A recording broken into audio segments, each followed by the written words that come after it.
Hey everyone, तो क्या आपका बेबी भी दूध पीने के बाद उल्टी कर देता है और आप इस बात से बहुत परेशान हैं? तो आज मैं आपके साथ कुछ ऐसे टिप्स शेयर करूंगी जिसे आप फॉलो करेंगे तो आपका बेबी उल्टी करना काफी हद तक कम कर देगा। वैसे दूध पीने के बाद उल्टी करना बहुत ही कॉमन प्रॉब्लम है बच्चों में। तो चलिए आज के इस वीडियो को शुरू करते हैं। वीडियो शुरू करने से पहले आप लोगों से रिक्वेस्ट है, वीडियो अच्छी लगे तो लाइक करें, शेयर करें और चैनल पे नए हैं तो चैनल को सब्सक्राइब करें। तो देखिए, बच्चों का दूध पीने के बाद वॉमिटिंग करना बहुत ही कॉमन है और हम कुछ चीजों का ध्यान देंगे तो ये काफी हद तक ठीक हो जाती है। जब मेरी बेटी छोटी थी तो वो भी ऐसा ही करती थी और मैंने कुछ चीजों का ध्यान रखा और उसके बाद उसका दूध पीने के बाद वॉमिटिंग करना काफी हद तक कम हो गया था। इसलिए मैं वही सारी चीजें आज आपके साथ शेयर कर रही हूँ। जो सबसे पहली चीज हमें करनी है कि जब भी आप बच्चे को दूध पिला रहे हैं तो बच्चे को आपको डकार जरूर दिलाना है।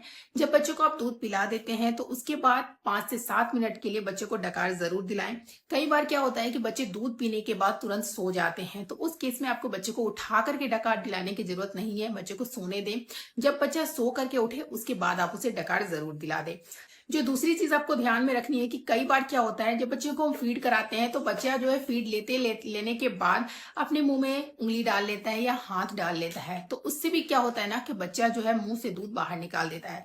तो जब भी आप बच्चे को दूध पिलाएं उसके बाद अगर बच्चा मुंह में हाथ ले रहा है या फिंगर ले रहा है तो उसे तुरंत आप बाहर निकालें।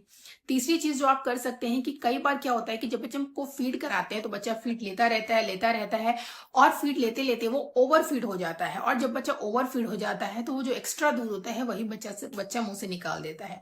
तो बच्चे को ओवर फीड कभी भी नहीं कराएं। ये बेटर है कि आप बच्चे को हर 2 से 3 घंटे में फीड कराएं, ये ज्यादा जरूरी है, न कि आप बच्चे को ओवर फीड कराएं। ओवर फीड कराएंगे तो बच्चा मुंह से दूध निकालेगा ही। इसलिए छोटा बच्चा है तो आप उसको हर 2 घंटे में दूध पिलाएं। जो चौथी चीज आप ध्यान में रख सकते हैं कि कई बार क्या होता है कि जब बच्चे को हम दूध पिलाते हैं तो बच्चा दूध पीने के बाद जब बच्चे का पेट भर जाता है तो बच्चा खेलना चाहता है। तो कई बार खेलते खेलते बच्चा ऐसे पोजीशन में चला जाता है जिसमें उसका पेट दब जाता है। जैसे कि बच्चा पेट के तरफ से पलट करके अगर खेल रहा है तो उसका पेट दबेगा, क्योंकि उसका पेट भरा हुआ और पेट दबेगा तो वही दूध बच्चे का निकल जाता है बाहर। दूसरी चीज आपको ये भी ध्यान रखनी है कि कभी भी बच्चे को आपको दूध पिलाने के तुरंत बाद टमी टाइम नहीं देना है। उससे भी क्या होता है कि बच्चे का जो है दूध मुंह से बाहर निकल जाता है। और कई बार क्या होता है कि जब बच्चे को हम दूध पिलाते हैं और हम डकारी सपोज बच्चे को दिला रहे हैं तो उस केस में अगर हम बच्चे को टाइटली होल्ड किए हुए हैं तो बच्चे का पेट उस केस में दबता है और उससे भी दूध मुंह से बाहर निकल जाता है। तो ये सारी चीजें आपको ध्यान में रखनी है। नेक्स्ट चीज जो आपको ध्यान में रखनी है कि कई बार क्या होता है कि अगर बच्चे को कोल्ड एंड कफ की प्रॉब्लम है तो उस केस में भी बच्चा दूध मुंह से बाहर निकाल देता है। क्योंकि क्या है कि जब बच्चे को कफ बहुत ज्यादा होगा, खांसी बहुत ज्यादा होगी तो दूध बच्चा मुंह से बाहर निकालेगा ही। तो अगर बच्चे को कोल्ड एंड कफ है तो अपने डॉक्टर से कंसल्ट करिए और जो भी मेडिसिन डॉक्टर प्रिस्क्राइब करते हैं वो बच्चे को दीजिए। जब बच्चे का खांसी ठीक हो जाएगा तो ऑटोमेटिकली दूध निकालने वाली प्रॉब्लम भी काफी हद तक कम हो जाएगी। जो नेक्स्ट चीज आपको ध्यान में रखनी है कि अगर आप अपने बच्चों को ब्रेस्ट फीड करा रहे हैं तो अपने खान पान का जरूर ध्यान रखें। क्योंकि कई बार क्या होता है कि अगर बच्चे को कोलिक क्लीन हो रही है तो उसमें भी बच्चा जो है दूध मुंह से बाहर निकालता है। तो अपने खान पान का आपको ध्यान रखना है। तली हुई भुनी हुई चीजें नहीं खाएं।